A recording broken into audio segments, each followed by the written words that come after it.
Hello. All right, so I have a great little thing I want to drop in here today to help you. I had a voicemail message from one of my coaching clients today, and she goes, Heather, she says, I wanted to hit the drive-through. She says, but I made a commitment to making my dinner. She says, so I drove myself home. I threw together whatever I had in the freezer. I kept my word to myself.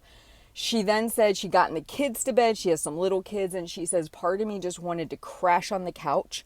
She says, but I remembered my commitment of 15 minutes of movement, and I honored it. I got up, I did the 15 minutes, and then I could crash. And I told myself, it's only 15 minutes. You can do this. And she said, I feel so good keeping my word to myself. If I were to boil down why so many people struggle getting to their goals, whether it's paying off debt, whether it's getting healthy, whether it's doing anything, getting the new career, going back to school, it's because they don't value their word to themselves. They don't truly think about what they're committing to, what it looks like for the long term. And they go in kind of guns blazing, full of excitement and vigor until it gets hard. And then they realize they overcommitted, they overextended themselves, and they renege on what they said they were going to do. The only person this hurts in the entire cycle, I mean, of course, there's fallout. If you promised your kid you were going to do something and you didn't, of course, that's going to hurt your relationship with them. If it affects your spouse, it's going to hurt your relationship with them as well. But at the end of the day, when you say, I am going to ... fill in the blank, and you don't, you ruin your relationship with yourself, the most important relationship you have. Think about it. Why is it that Heather talks about the two roads merging for your goal weight? And I talk about a naturally occurring goal weight because what I know is at some point the accolades will fall away. This will become real quick.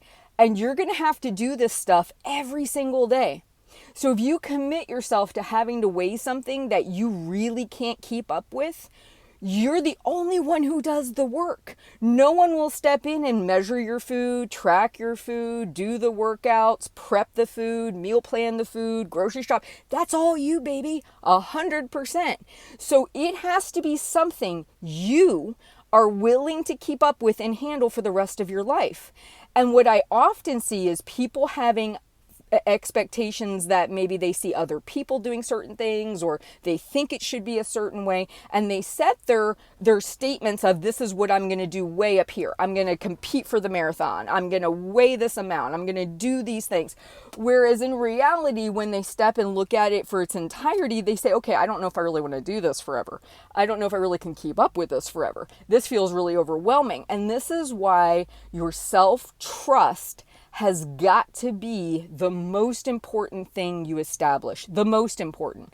Because without self-trust, you can say words, but if you don't believe them and there's no action to follow them, you will consistently be in the same place that you are. But it's even worse than that. Because at least if you said, I'm going to eat a bag of Cheetos every day, I'm going to sit on the couch and binge watch Netflix, and I'm not doing any of this, at least you have self-trust. You are going to do those things. Like you believe it when you say something. That self-trust is the most important. It's not how long and hard the workout is. It's not how good your quote unquote eating is. It's not the fact you lived at this calorie target every single day. It's that when you spoke, you believed yourself because you are the powerhouse that gets things done. So when you think about how do I build self-trust, Heather, my self-trust is so low. I've got tons of videos on it, by the way. If you just go back in the archives, search self-trust in YouTube, tons of videos. But the easiest way to do this is lower the bar so much that you can't not do it. So when I have somebody start with me that's not working out and they used to be an avid exerciser, the reason they stopped being an avid exerciser is because their expectation of what they should be doing became unrealistic for the phase of life they were in. They just had kids, they switched careers, something happened that disrupted it. And instead of watering down the expectations, they just quit. They stopped doing it. Same thing, why did somebody stop tracking their food? They started eating a lot more fun foods. They stopped living within a calorie goal. And then they believed, oh, well, why am I even doing this? No. It's self-trust is, I will just journal my food. my calories are what my calories are. My points are what my points are. If I have 50 treats in a day, I'm just going to write it down. Even if I just write it on a cocktail napkin or a sheet of notebook paper, it doesn't matter. I will be self-aware every single day with my decisions. That was my goal for myself. That was the self-trust build. I didn't care how many calories I had. I didn't care how many treats I had. I didn't care how much I binged in a week. I was just going to write it down. That was how I built self-trust. With exercise, I at least want to get in 20 minutes of movement every day. Full stop. It can be 20 minutes of walking around in a hospital. It can be 20 minutes walking my dog outside. It can be 20 minutes of yoga, 20 minutes of strength training. But that's kind of my minimum threshold for myself. And over the years, I've proven that that is doable for me. Yours may be 5 minutes. But do you see how I water it down so much that it's almost impossible for me not to do it? That's how you build self-trust. Now, can you exceed that? Of course you can. But this is what I'm talking about. We set it at what is ideal and optimal and preferred. And then when we can't do it, we fall down, completely drop the ball. We stop doing everything. And yet we said to ourselves, this time it was going to be different. This time I was going to stick to it. This time I was going to really, really do this. When you take this approach, there is no on and off the wagon. The expectations are so low, you can't help but go over them. You can't help but meet them. The client that I was listening to her message just the other day, you could hear a change in her voice. It went from she had been letting herself down for years to now she's starting to believe she can because she's showing up for herself.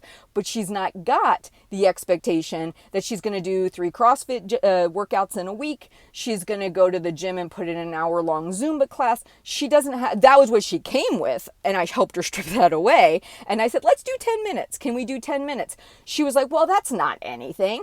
Doesn't matter. Self-trust, most important. Workouts come secondary. Eating comes secondary. Everything else comes secondary, because if you don't believe in you, nothing happens. Full stop. That's why you've probably quit so many times in the past. You've said you were going to do it. You didn't do it one day or whatever, and then you drop the ball completely. What if you never made that an issue? That's what I want for you. I want you to say self-trust is my most important thing. I'm going to cultivate that above all else. I'm not going to worry about a goal weight. I'm not going to worry about hitting a calorie target. I'm not going to worry about the optimal workout, because I realize that if I don't stay consistent and I don't build self-trust, my life will wax and wane. Things will change. Babies come, jobs happen, people die, things occur, right? Those are your unpredictables. The predictable is you showing up every day and doing the bare minimum that's going to keep you in this game. Self-trust, at the end of the day, most important. You guys have a great day, and I will talk to you soon.